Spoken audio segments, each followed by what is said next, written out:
Hey everybody. Today I'm going to work on my formal upright juvenile style bald cypress.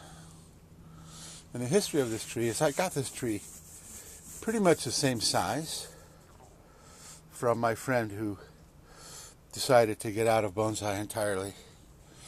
But since then I changed the front and I cut off all of the limbs except for the first two because they were all way too big. So these two limbs here were the only two that I saved. So all of this has grown ever since. I also grew a new leader, and that part of the leader is to here, and then I cut it here, and way up here is a new leader, which I then cut again. And now I'm going to cut some more stuff off. Originally I had taken all of the lower branches off, but then when they resprouted I decided to leave them as sacrifice branches.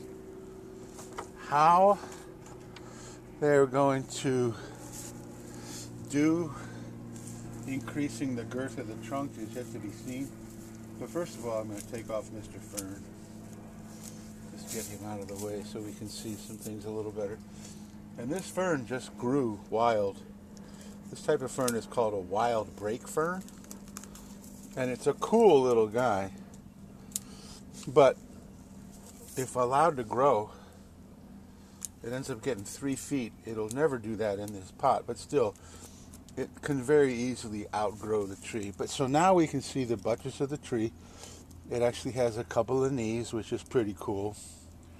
And so all of this and these three over here are all sacrifice branches that I hope will produce more taper in the trunk. And then the rest of the tree is looking pretty good. I want all the branches. See, like this one here is kind of twisted around. I want all the branches to come out, and I'm going to wire them like this so they're all down at exactly the same angle all the way up the tree. There's a couple things I do want to remove because they've begun to grow like they want to be the new leader. So if I can very gently do this. Okay. So if you notice as we get closer and closer, all the branches are pretty close to horizontal, except for this one right here. And it is actually, going all the way up here. So it really wants to be the new leader. So that one is too heavy. So it comes off. And then when we get to the leader itself, you can see that there's this growth in the back that is also competing with the leader that I want, which is this one here. So it's coming off, which will leave a gap here where there's really no leaves, but you see all these little tiny buds? They should all pop out. And then for the rest of the trimming of the tree, I just want to cut everything back. And I'm going to cut it back in an angle so it's, like a Christmas tree, like typical, what would you call them, a blue spruce or a Alberta fir, like the Christmas tree that you buy where they're just like perfectly. Well, that's the style that I'm looking for. And that is how bald cypress grow when they're immature, which why this is called formal upright immature style. Then as bald cypress get older and older and older, they become craggier and less symmetrical until they can become incredibly majestic trees. But that takes about 100 years or more. So anyway, that's the deal. I'm going to leave. See if I can open the tripod. Put this baby down again where we're actually looking at it. I'm going to leave the sacrifice branches. Now some of these sacrifice branches, like this branch here, is also shooting almost straight up. But I may actually wire that part so it's a little bit more like that. I don't want this sacrifice branch getting as tall as the apex, because then the tree may start sending too much energy up into that branch. So the first thing to do, and since I'm right-handed, spin it around.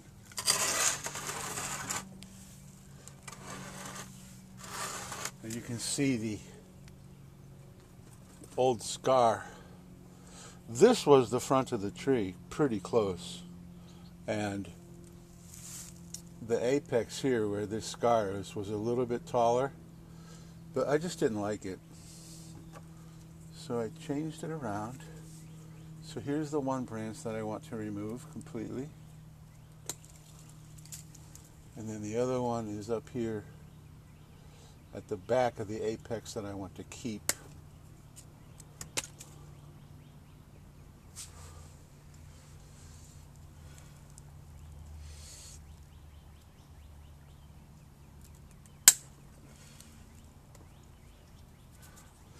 And then actually, I don't know if you can see it, but this branch here is very heavy, but it also has a tiny little thin one coming out of the trunk at exactly the same space. So I'm going to take the large one off and keep the little one.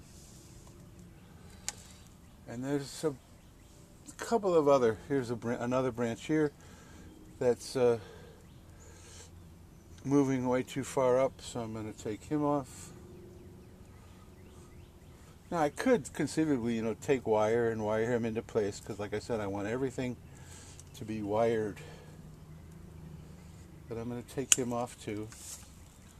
I then have another couple of branches. One is thicker and has even some ramification versus this one.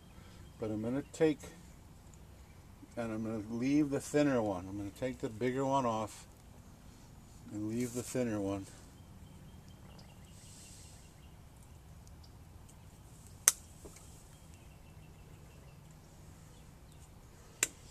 Oh, and I cut them both off. I was going to say, when they're this close, you can make a mistake. And there it was. Oh, well. Now I'm mad. All right, and even though this is the back of the tree, I think I can still... Oh, look, why hit... I must have hit the tripod, which is welcome to Alan's Bonsai, where production quality sucks. Okay, so now I'm going to just, and I don't know if you've noticed, but it's popping green everywhere. So I'm going to start taking off branches, cutting them back.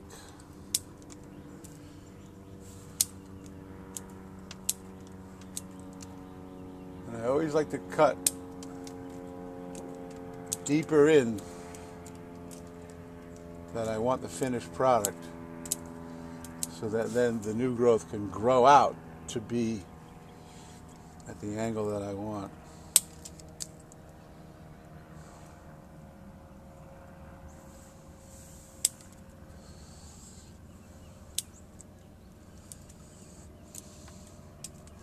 So here's a perfect example of the new growth. See all the little green buds? And it's popping all over the place. And this is actually a back branch, which I will want to wire into the back, but I'm actually going to cut it pretty far back too. Leave the sacrifice branches. The two older branches that I left have thickened fairly nicely, but they're not out of proportion, so I like that. So I'm going to give them another cut back too.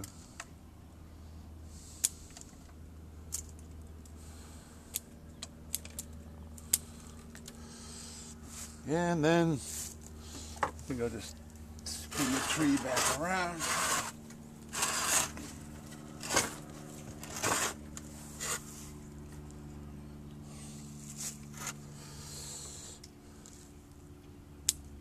Start again with the cutbacks.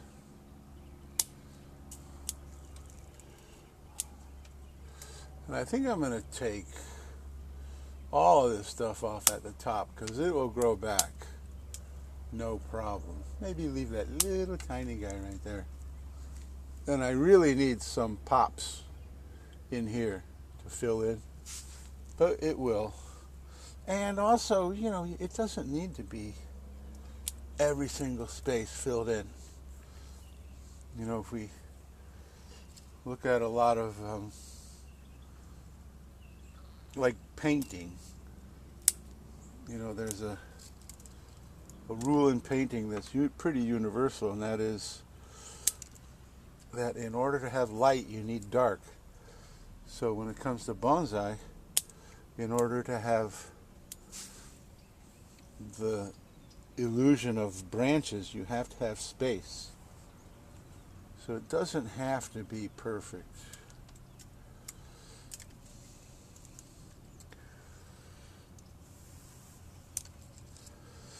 So, once again, ignoring the sacrifice branches, that looks pretty good. Got a couple little heavy guys up here I want to cut off.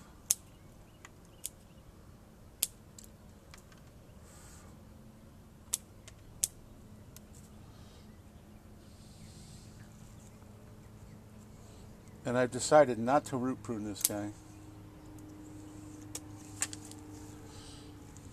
Don't really know how well rooted it is, but I think it could easily use another year without. And root pruning a tree this size is a fairly involved process, so at this point I'm not going to worry about it. And we're getting some really cool moss on the trunk, which I think is very cool. And the knees are just amazing. When I saw the tree, I was like, wow, things are still got knees. So there we go. It's a lot sparser now. But now we just need to wait for the new growth to begin to emerge. And then as the new growth begins to elongate, and like I said, I'll take every branch and bring it down, bring it down, bring it down, bring it down. So the whole tree is symmetrical on either side with branches that are just slightly below the horizontal. And see, there's a space in here, but I don't think that's that bad. And then there's 3 right here, which we probably don't need. But that irregularity actually makes the tree look more natural. I try not to make a tree look like a bunch of little soldiers lined up. All right, there we go. And what's really weird is we've had such a weird winter. Very, very warm. And then punctuated by cold fronts where it's got down to freezing or close. And at the end of January, we had 2 days where it got down to 25, which just decimated plants all over the town. Your tropical palm trees like Adenidia, Christmas palms, they're all fried, and royal palms. This guy stayed outside in that 25. And obviously, he's sprouting like crazy, so it didn't really bother the cypress.